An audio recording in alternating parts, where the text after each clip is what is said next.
Sur les retours des jeunes, les commentaires sont unanimes. Et il faut que la valeur ajoutée, elle soit pas simplement au retour, il faut qu'elle soit le plus possible pendant la durée du contrat. Et la première chose, c'est ça, un cadre plus simple qu'aujourd'hui, lisible pour les entreprises. La deuxième chose, c'est que il faut que l'entreprise y ait un avantage. Comprendre comment fonctionne une industrie, comment fonctionne l'organisation industrielle, comprendre la culture d'un pays étranger, apprendre le langage, voilà des choses qui sont fondamentales pour la capacité d'apprendre. Les jeunes doivent être traités de façon tout à fait égale. On ne doit plus faire de différence comme on le fait encore entre un étudiant et un apprenti. Donc ça, c'est essentiel. L'auberge espagnole, c'est 6 mois de mobilité. Et on sait aujourd'hui que ces jeunes-là, qui ont passé 6 mois en dehors de leur zone de confort, ont de 40 à 50% de plus de chances de trouver un job. Seulement 30% des jeunes en Suisse ont l'équivalent du bac. C'est-à-dire en fait que tous les autres vont en apprentissage.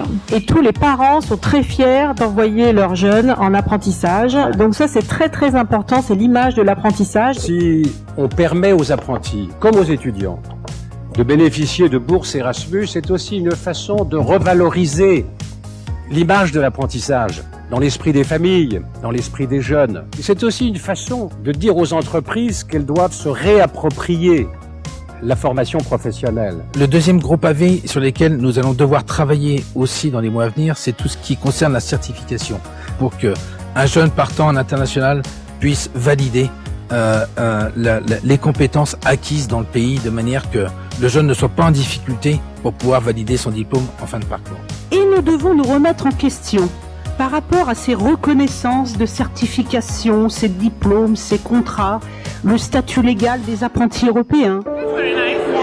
Nous avons des problèmes au niveau de la délivrance du permis de séjour, au niveau de l'obtention des contrats de travail, au niveau justement de l'obtention d'une rémunération. Il faut aussi accepter l'éloignement familial, partir de chez soi, quitter ses amis à un moment donné pour une période longue. Nous, à ce jour, on a 5 jeunes qui sont partis. Ils avaient besoin de vivre autre chose pour découvrir d'autres cultures, pour rencontrer d'autres gens, élargir leur partenaire, leur carte de visite et surtout leur CV, leur expérience. C'est la possibilité d'apprendre des centres français parce que en Catalogne l'apprentissage c'est tout à fait un nouveau modèle qui est en marche.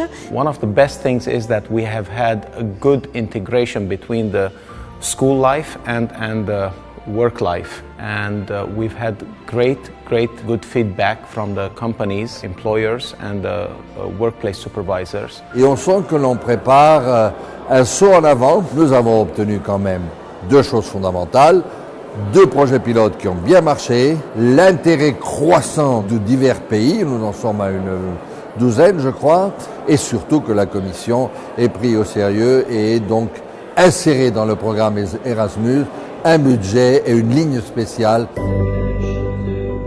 Pour la période 2018 à 2020, on va passer à une masse beaucoup plus importante d'apprentis en mobilité long terme.